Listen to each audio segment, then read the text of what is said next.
rumbo a la elección 2018. War Room, la política tras bambalinas. ¿Cómo le va? Un gusto estar con usted. Mi nombre es Alejandro Rodríguez y es de verdad un placer acompañarlo de aquí hasta el próximo primer domingo de julio en esta ruta sucesoria en el país, con miras, por supuesto, a la elección que se desarrollará. Y también, por supuesto, también es un placer presentar con nosotros a una de las mujeres más influyentes de México en cuestiones políticas. Mire usted de quién se trata.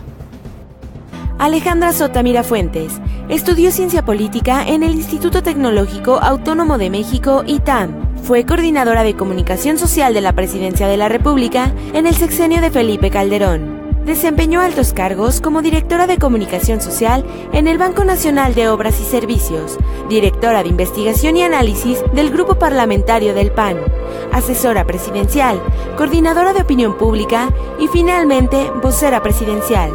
Sota Mirafuentes es especialista en temas de comunicación, gestión de gobierno, campañas políticas y opinión pública. Ale Sota, qué gusto Hola. tenerte aquí con nosotros. Mucho gusto. En War Room 2018. Muchas gracias.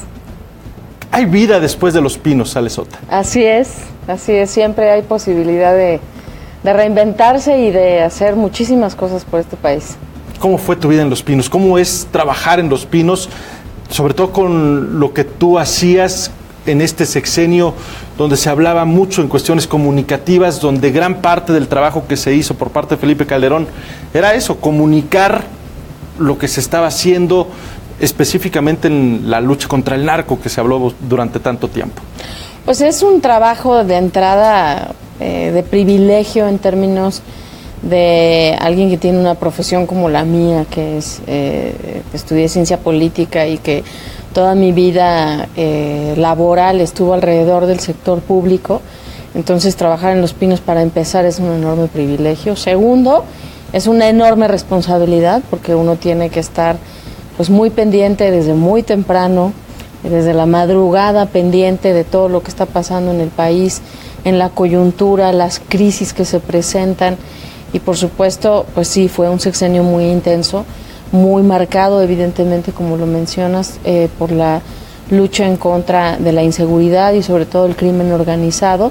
Pero no solo eso, también vivimos la peor crisis económica que haya tenido el mundo en este siglo. Y por lo tanto, pues sí, se presentaron coyunturas muy interesantes. Fue una actividad muy intensa, casi de 24 horas al día, los 365 días al año, y pues sí, fue muy, muy interesante vivir todas estas coyunturas y con muchísima intensidad. ¿Cuál es el día a día? Ya nos decías, te levantas muy temprano, te acuestas muy tarde. ¿Qué haces en ese periodo, en ese lapso? Pues mira, en los últimos 2 años que fui vocera del gobierno, ahí pues lo más importante es, en primer lugar, ver la coyuntura, qué es lo que pasa. A veces las noticias empiezan a fluir desde las 4 de la mañana. Por supuesto, ya ahora con las redes sociales ya es 24 horas. Y de repente, pues sí, también era recibir llamadas a las 2, 3 de la mañana por coyunturas derivadas de distintas crisis o acontecimientos. Entonces, lo primero es ver qué es lo que pasa en los medios de comunicación, cómo abren los noticieros, cómo abre, digamos, pues hasta los mercados, y saber cómo va fluyendo la información, a qué hay que darle prioridad en el día en términos coyunturales y qué temas de manera prospectiva hay durante la semana, si va a haber un evento importante del presidente de la República. Eso hay que concentrar muchísima información porque, por ejemplo, en un anuncio importante presidencial, el detonador, por ejemplo, un evento que detona crecimiento económico o un anuncio importante en materia de seguridad, no solo es lo que uno ve en la tele y en las redes del anuncio propio, sino que lo que hay detrás de eso pues es muchísima preparación. Es cabildeo con los medios de comunicación para anunciarles lo que viene en términos de ese evento o de ese anuncio. Después de que hay esos anuncios, pues obviamente también hay que estar contando permanentemente la narrativa que tiene un gobierno con respecto a un anuncio o a una determinada política pública, ¿no? Ante la crisis económica, por ejemplo, se implementaron muchísimas políticas públicas para atenuar desde el gobierno y desde el sector privado los atenuantes, digamos, más importantes de esa crisis económica, ¿no? ¿Qué tan importante es la popularidad del presidente? Trabajando en el área en que tú estabas, ¿qué tanto importa saber cuáles son los números de un mes y la meta que se pudiera tener para el otro y buscar que la aprobación de la población sea positiva para él? Hay dos componentes fundamentales en términos de la aprobación. La aprobación puede verse de manera errónea como un instrumento de vanidad del presidente en turno. Es decir, pensar que la aprobación es un fin en sí mismo. Y esto, desde mi punto de vista, es incorrecto. La aprobación presidencial sirve como un eje que valida, digamos, ante el presidente para acciones que después pueden ser costosas. Pongo un ejemplo, digamos, del sexenio pasado. Evidentemente, cuando hay acciones de toma de decisiones difíciles, como iniciativas polémicas, mandar iniciativas como subir el IVA, por ejemplo, pues eso, si uno tiene una aprobación presidencial alta, eso permite que aun cuando hay iniciativas polémicas, digamos, es como algo que amortigua una medida difícil, ¿no? ¿Por qué digo que hay dos componentes importantes? La aprobación presidencial evalúa qué es lo que el ciudadano evalúa del comportamiento de un gobierno en general y de un presidente en particular. ¿Qué es lo que la gente evalúa a la hora de evaluar al presidente? Hay dos componentes bien importantes, el manejo de la economía y el manejo de la seguridad. Esos, digamos que estadísticamente son muy relevantes para un presidente. Entonces, evidentemente la aprobación es importante en tanto que sirve como un medio para poder amortiguar choques, digamos, durante todo el sexenio.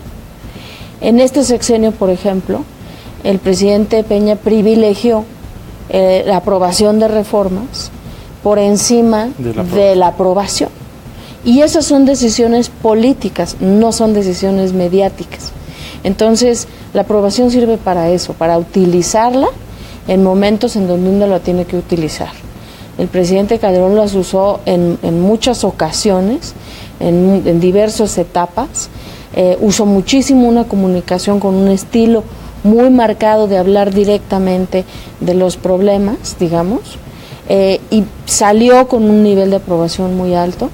El presidente Peña tuvo etapas difíciles de aprobación, pero por ejemplo ahorita lo que vemos es que seguramente van a haber unos escalones mayores de aprobación derivado por un lado de su último informe y por el otro de la manera en cómo ha atendido la crisis de los sismos de Oaxaca, Chiapas y la Ciudad de México. ¿Le fue tan bien a Felipe Calderón en términos de aprobación que le sirvió a Margarita Zavala esa aprobación de Felipe? La transferencia no es automática y en ese caso concreto evidentemente hay votantes que pueden sentir que dado que ella es esposa de Felipe Calderón y ellos aprobaron su gestión, en automático sí hay una, pues digamos, aprobación o apoyo automático. Entre quienes no lo apoyaron o no votaron por él, pues evidentemente podría haber un pase automático, aunque no necesariamente, porque ya el peso de los candidatos en lo individual pues también tiene su propia marca, digamos. Entonces ella también puede aprovechar votantes que no necesariamente se identificaron con él, pero que podrían darle el apoyo por lo que ella en lo individual representa. ¿Quedas satisfecha con tu trabajo en Los Pinos? ¿Te gustaría regresar a Los Pinos? No me gustaría regresar a Los Pinos, me gusta mucho mi vida de consultora. Yo creo que cada ser humano tiene sus etapas. Mi etapa fue de un enorme aprendizaje, de una experiencia impresionante en términos de todo lo que vive uno en Los Pinos, pero definitivamente es una etapa en mi vida que no repetiría. Vamos a seguir platicando después de un corte, Ale, para tratar de explicarle un poco a nuestros televidentes cómo ve Alejandra Sota el 2018, qué es lo que sigue, porque vaya que ha estado convulsionado todo esto. ¿Te parece bien? Por supuesto. Perfecto. Vamos a ir a un corte, si me lo permite, regresamos en unos minutos. Diccionario electoral. Mapache. Género de mamíferos carnívoros de la familia Procyon, propios de América. En términos electorales, mapache se considera así a cualquier ladrón de votos por el clásico antifaz que tiene el animal. Diccionario electoral.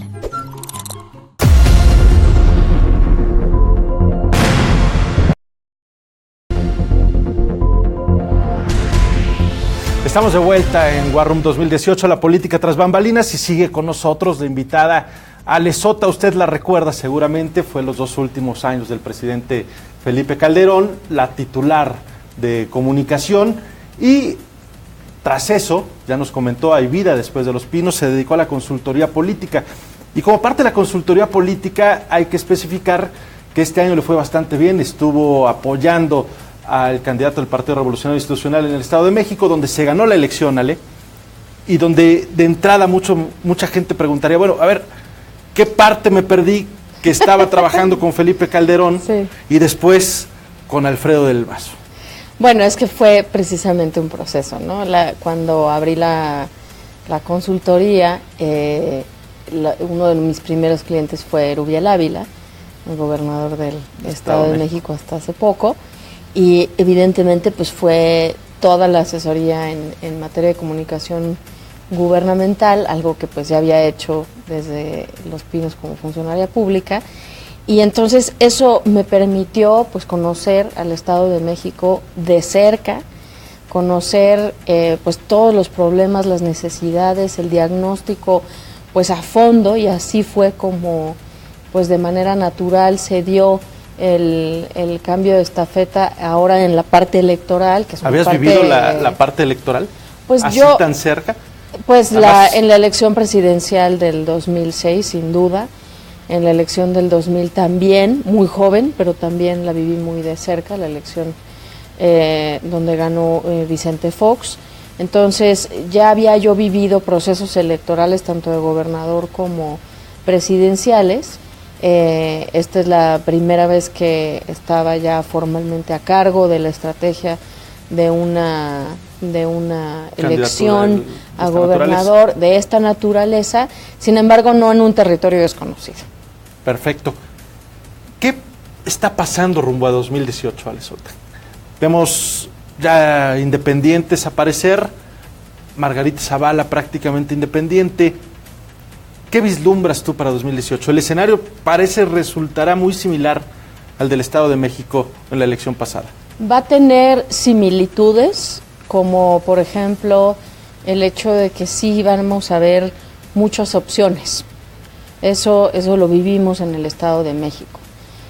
Vamos a ver diferencias si es que se consolida formalmente el frente entre PAN y PRD y Movimiento Ciudadano, lo cual evidentemente sí va a marcar una diferencia, porque entonces va a haber una coalición de partidos fuertes, nacionales, como estos 3 que acabo de mencionar, y por lo tanto eso marcaría una diferencia. Pero sí lo que se va a añadir con varios candidatos independientes, 1, si es que se consolidan, y 2, si es que consiguen el número de firmas que necesitan, pues vamos a ver una pluralidad impresionante de candidaturas, lo cual, por ejemplo, para ponerlo en términos prácticos, a la hora de un debate va a ser muy complejo, porque el debate de muchos candidatos son debates muy largos, que por ejemplo en el caso de Coahuila así se dio. Entonces, que también estuviste en Coahuila. También estuve en Coahuila, y son debates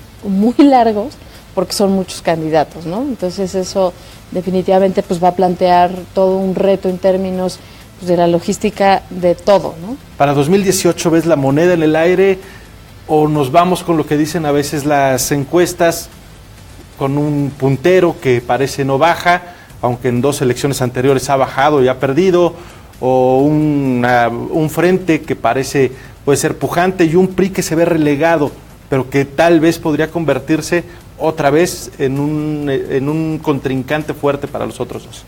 Sí hay algo que caracteriza ya a la democracia mexicana, es que nada está definido.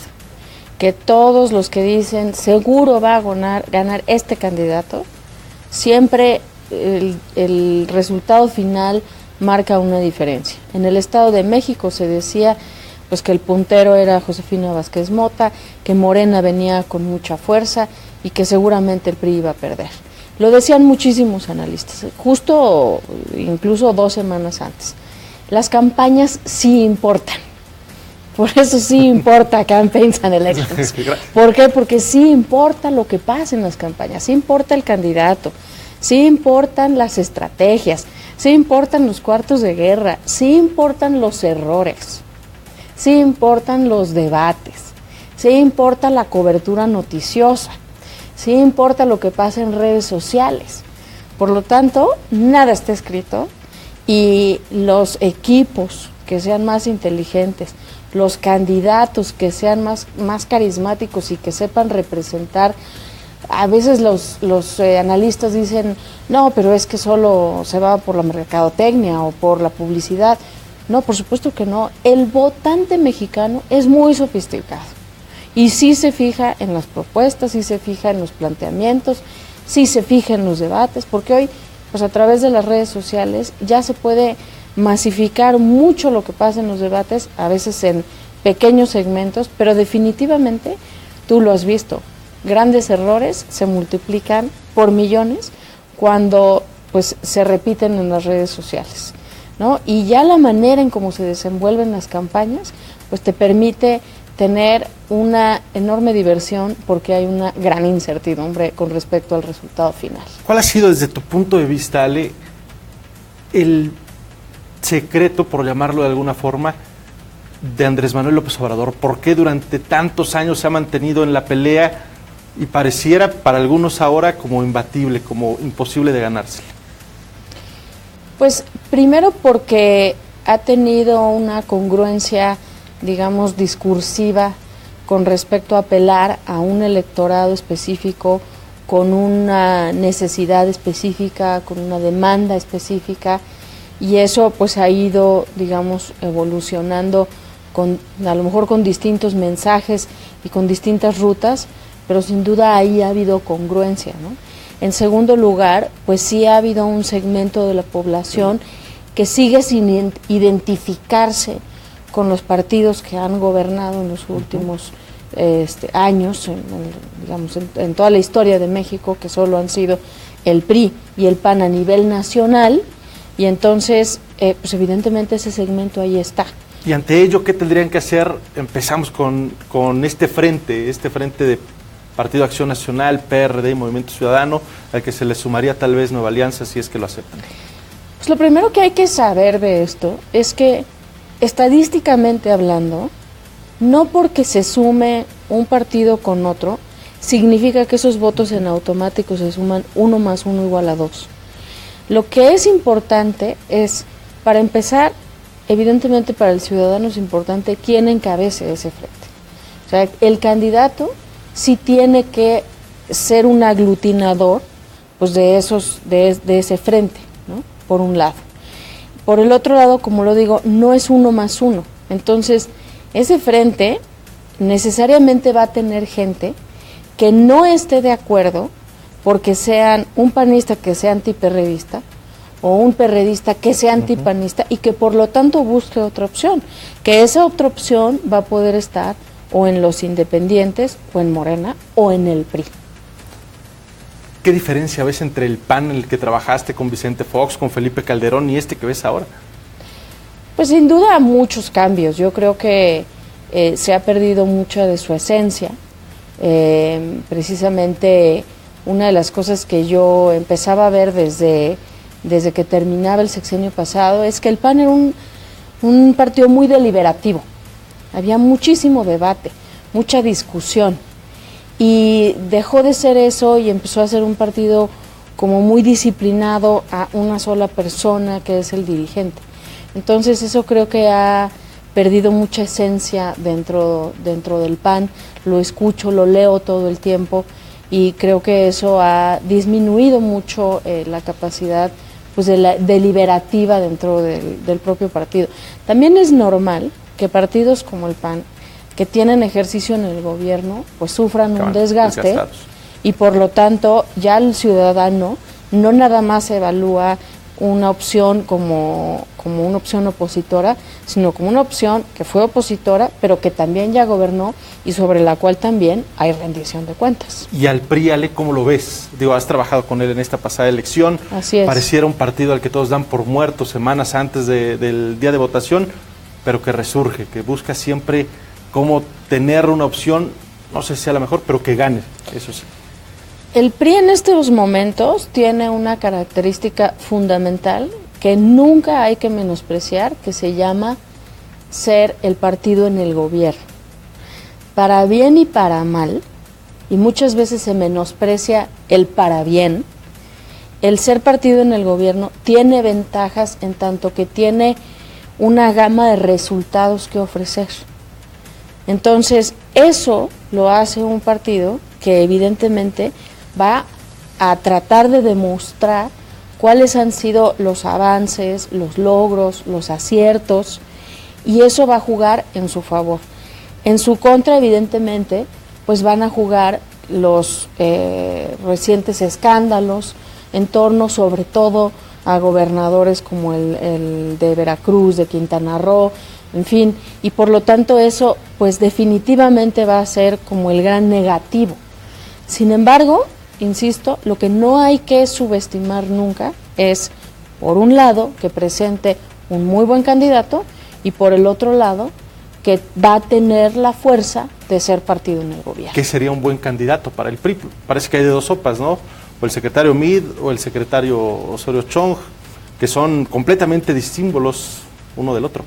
Yo creo que se tomará ahí la mejor decisión en función de los objetivos que se planteen en términos electorales. ¿Por qué? Porque lo importante es siempre cuál es el objetivo a perseguir, cuál es el target, digamos, electoral que se tiene, ¿no? Y en función de eso es definir la candidatura. ¿Estás lista ya para 2018? Listísima. ¿Ya hay candidato para ti? Pues no, pero ya estamos en eso. Cerca. Perfecto. Muchas gracias, Ale Muchas Sota, por estar con nosotros en War Room. De verdad, gracias también a usted. Regresamos después de este corte tras charlar con Ale Sota, que tendrá mucho que platicar de cara al 2018. Diccionario electoral. Operación Tamal. Acto de rellenar la urna con boletas tachadas previamente a favor de un candidato en particular. Tamales oaxaqueños.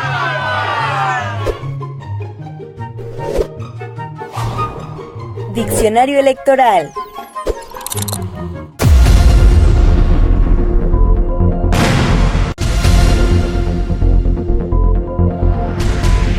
Continuamos en War Room, la política tras bambalinas. Un placer tener en el estudio para entrevistarlo a quien resultó ser la revelación, sin duda alguna, en el pasado proceso electoral de 2017 en el Estado de México.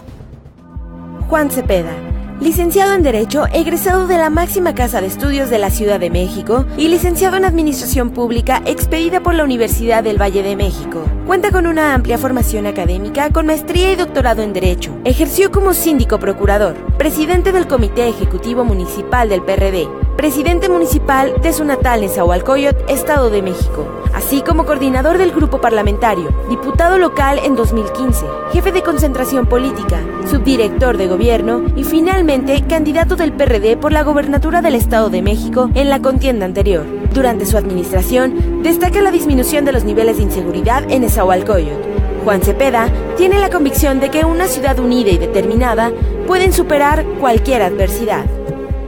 Juan Cepeda, qué gusto tenerte.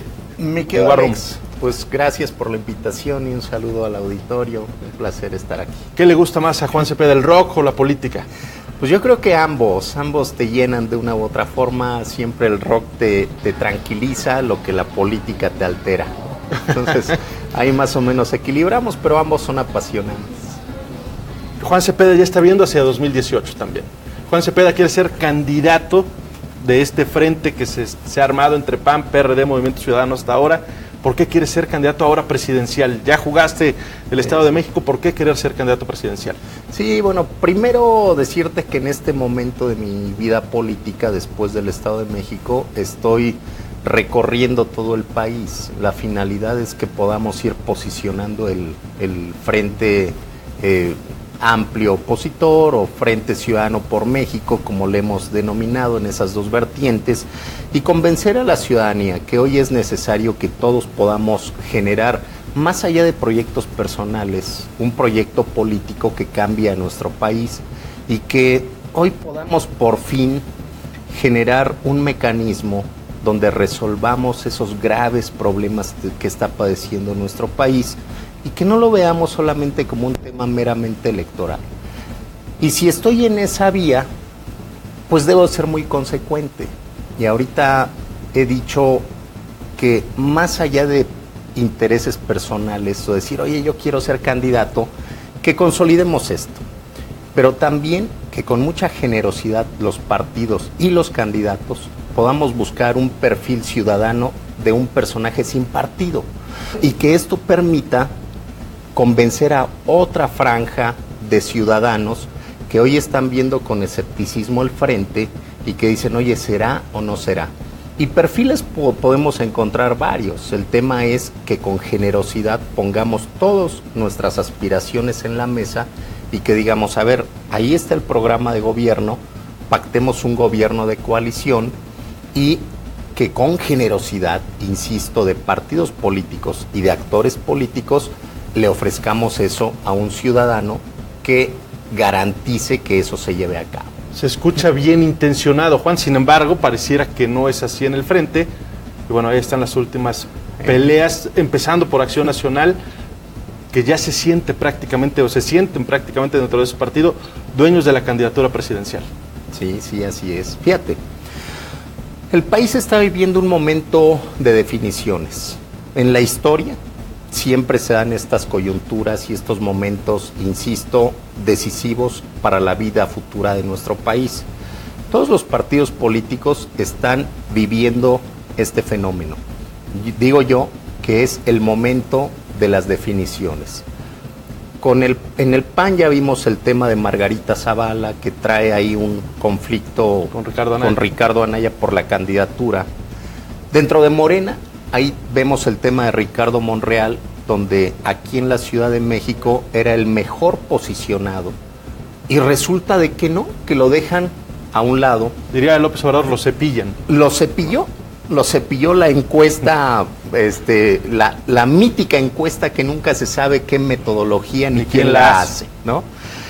En el PRD, por supuesto que hay momentos también de definiciones donde hay compañeros que dicen, ¿sabes qué? Yo ahí no voy y tomo otro rumbo, perfectamente respetables.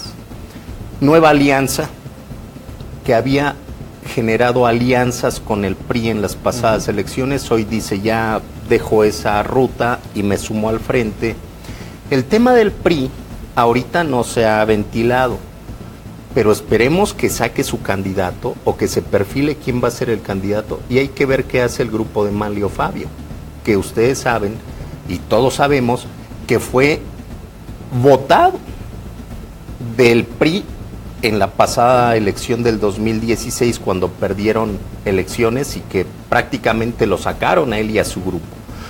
Viene el tema de Ivonne Ortega, que empieza a generar ruido dentro del PRI y que van a cambiar los estatutos para permitir que incluso sea un externo el candidato. Es decir, todos los partidos tienen este momento de definiciones.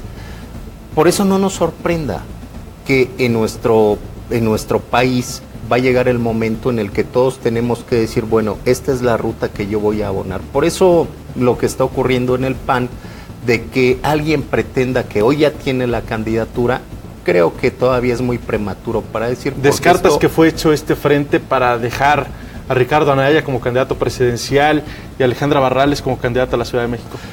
Son lecturas que se han hecho, por supuesto que el PAN cree que pueden llevar la candidatura, esto todavía está muy prematuro, vamos a ver cómo va evolucionando. Lo que sí te puedo garantizar es que la consolidación de este frente vino a generar tercios en la posible composición del voto el próximo año. Hasta antes de que el frente se consolidara mínimamente con el registro ante el INE, todo perfilaba que iba a ser una disputa entre el PRI y Morena. Pero cuando se consolida esto, hoy ya está en tercios. La ley de 3. La elección, sí, ya es una elección de 3. Pero además, el frente, yo he revisado 4 encuestas. De esas 4 encuestas, en 3 está ganando el frente. Mitofsky, Buendía y Laredo, y una que sacó Reforma recientemente.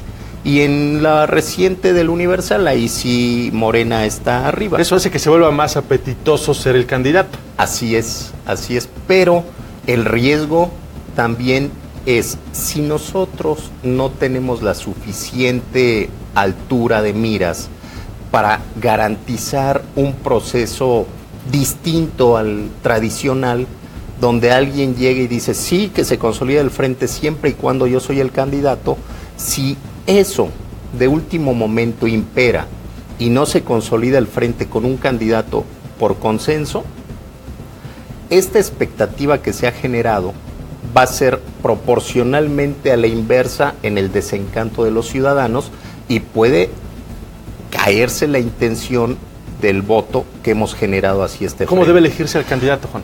Mira, primero, yo sostengo y vuelvo a repetir, con mucha generosidad de parte de los partidos políticos que estamos integrando el frente y quienes hemos en algún momento expresado la intención de ser candidatos, dejar la aspiración en la mesa.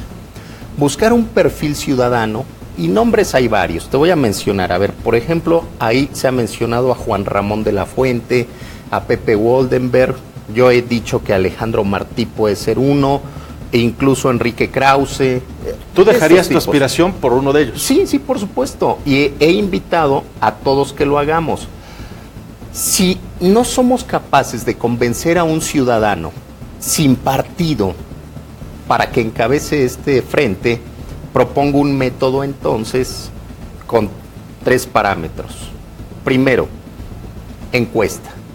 Pero que de la encuesta lo que se pondere más sea la opinión efectiva.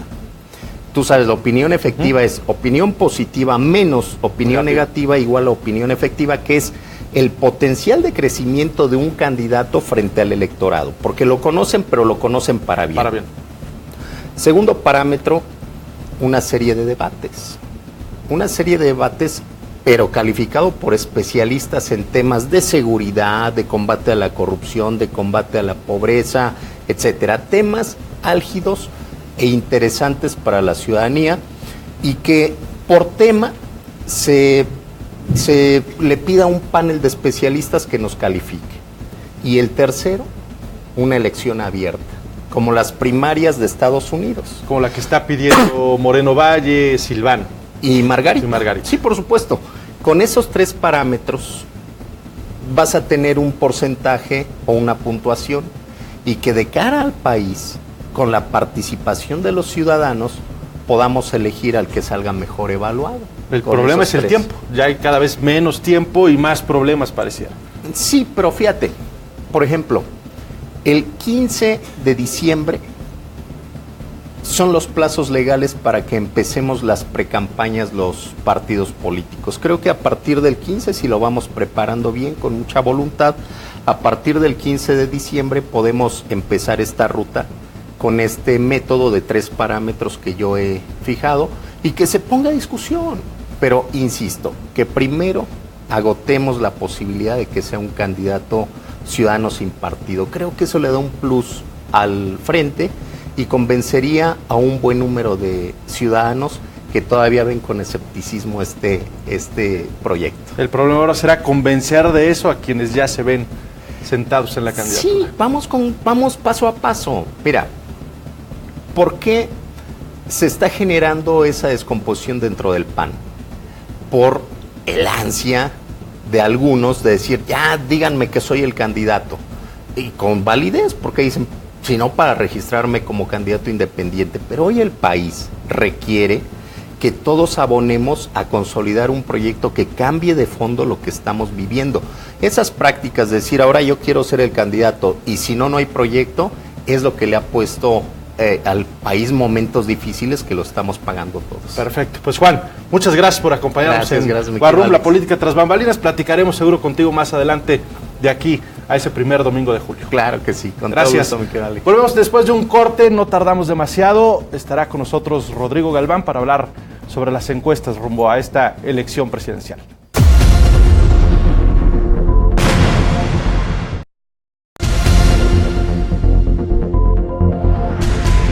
Continuamos en War Room, la política tras bambalinas. Y mire, le voy a presentar a uno de los encuestadores más precisos del país y en los que más confianza se puede tener. Rodrigo Galván, maestro en investigación de mercados por la Universidad de Georgia Tech, especialista en diseño de estrategias y elaboración de plataformas creativas para campañas publicitarias.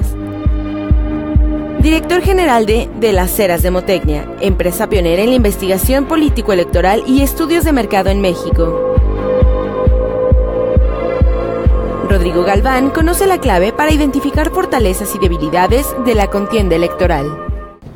Rodrigo Galván, qué gusto tenerte con nosotros. ¿Cómo te va, Alex? Un placer que estés por acá. Ante todo lo que viene precisamente en 2018, la gente verá números por todos lados. ¿Cómo diferenciar o cómo aprender a diferenciar los números reales, los números que sí le pueden aportar algo al votante, a esta persona que va a elegir en el primer domingo de julio del 2018, a los números que no aportan demasiado?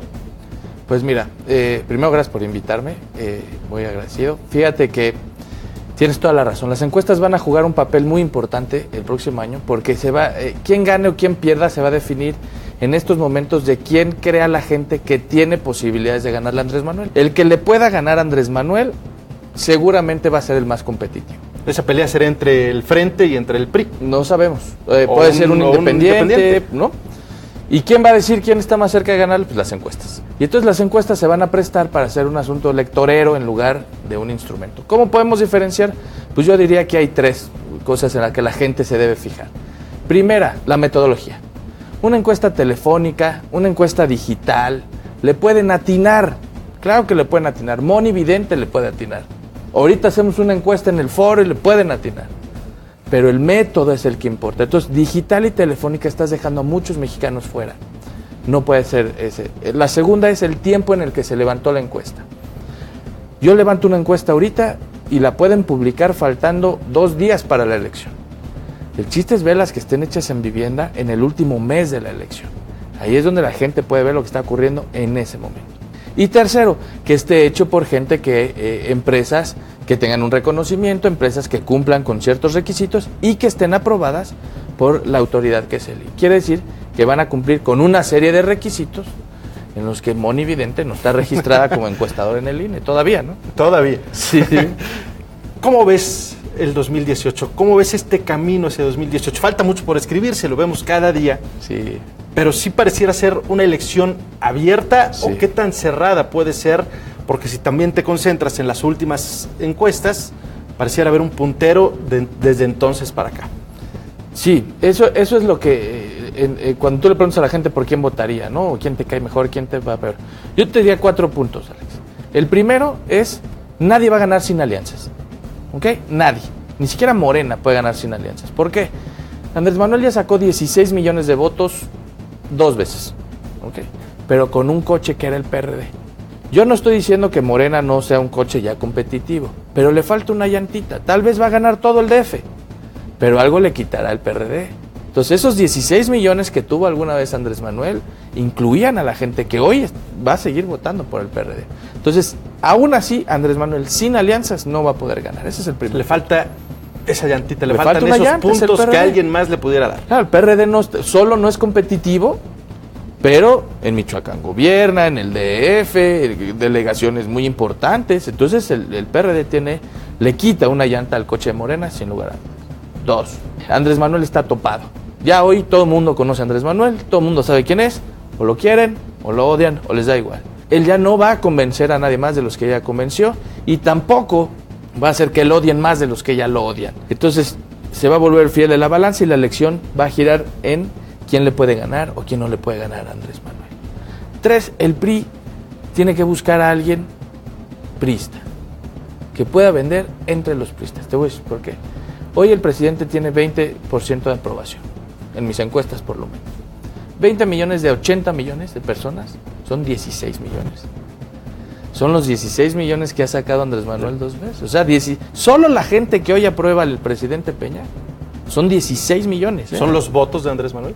No, es la misma cantidad de los que tuviera Andrés Manuel. Exactamente, son 16 millones. Y son los que aprueban a Peña. O sea, el PRI, por mucho que lo quieran dar fuera, el PRI nunca está muerto. Nunca, ¿no? Pero necesitan a alguien que conglomere el voto de los priistas. Si los priistas quieren ir a convencer panistas, no lo van a lograr nunca, ¿no? Y el cuarto punto que yo creo que es muy importante, cada independiente que exista le va a hacer chamba a Andrés Manuel López Obrador. ¿Por qué?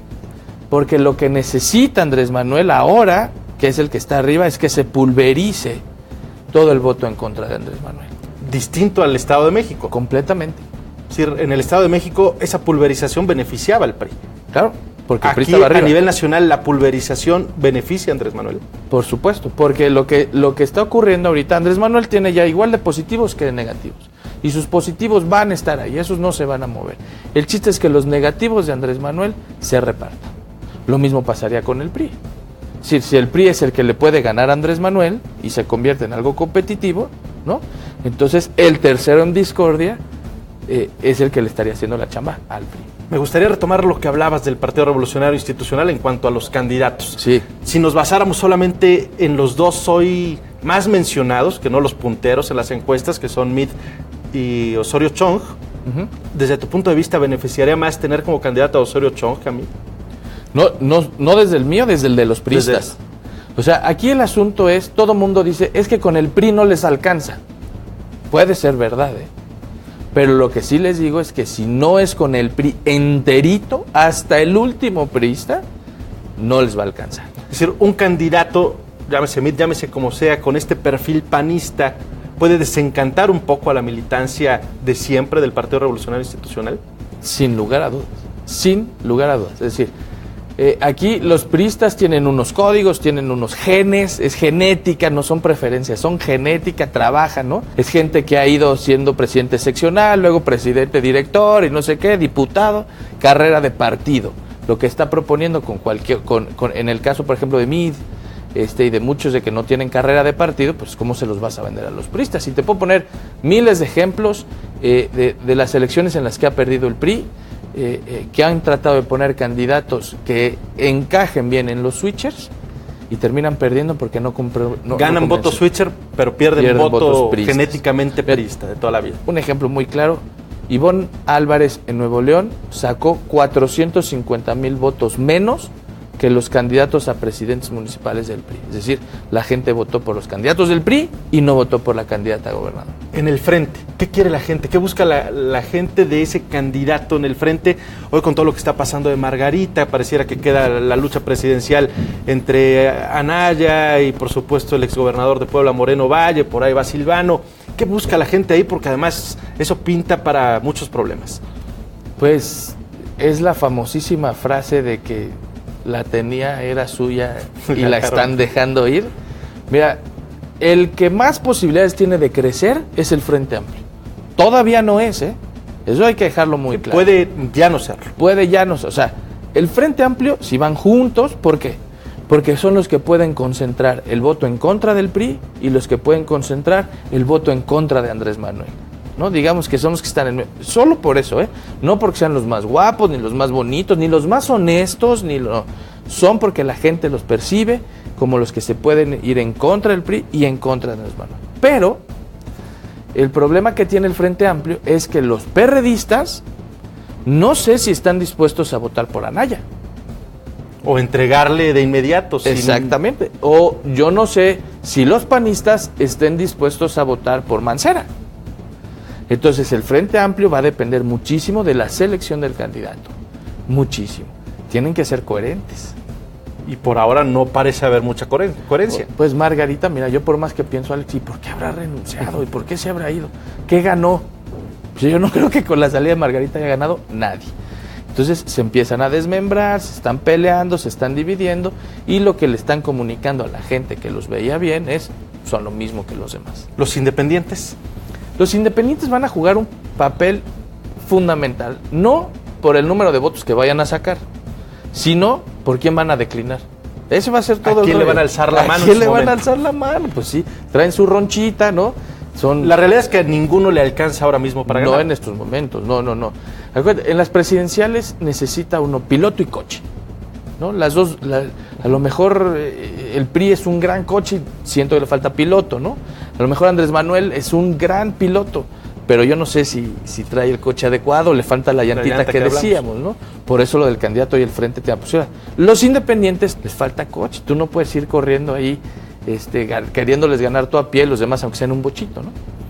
Pero sí cuando se venga la hora de definiciones y le diga el Bronco que se ha dedicado a pelear en contra del PRI y del PAN, y que en términos de percepción diga, oye, yo le levanto la mano a Andrés Manuel, ¿no?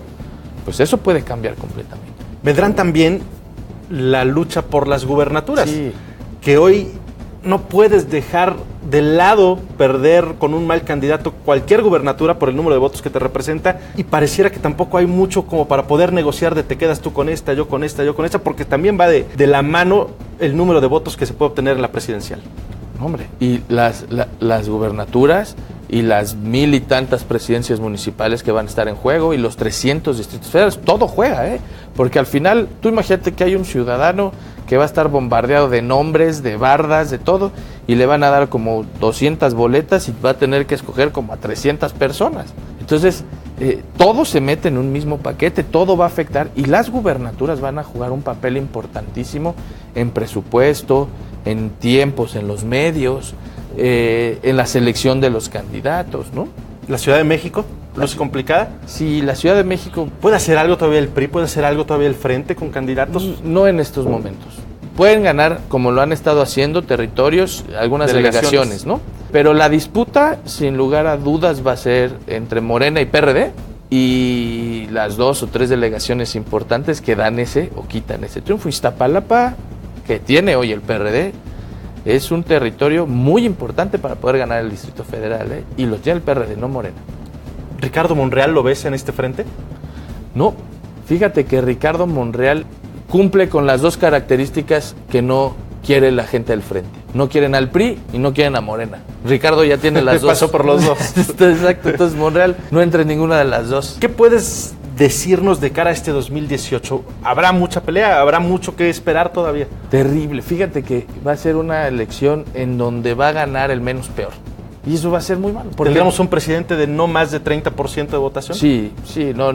Digo, a menos de que sean solo 2 fuerzas, se caigan las terceras fuerzas, pero yo no veo eso. Yo veo una pulverización, veo que va a haber difamaciones, va a haber basura, nos van a decir quién no. Fíjate que nos van a terminar diciendo quién no debe ser presidente de las campañas, en lugar de decirnos quién sí debe ser. Y eso va a terminar por dividir.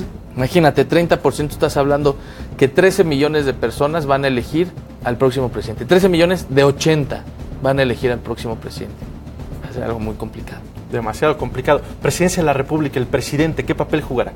¿Qué papel juega un presidente que tiene una aprobación tan baja? Va a depender mucho del presidente, el estado de ánimo. Por el presidente van a pasar decisiones de qué se va a permitir y qué no se va a permitir en este juego.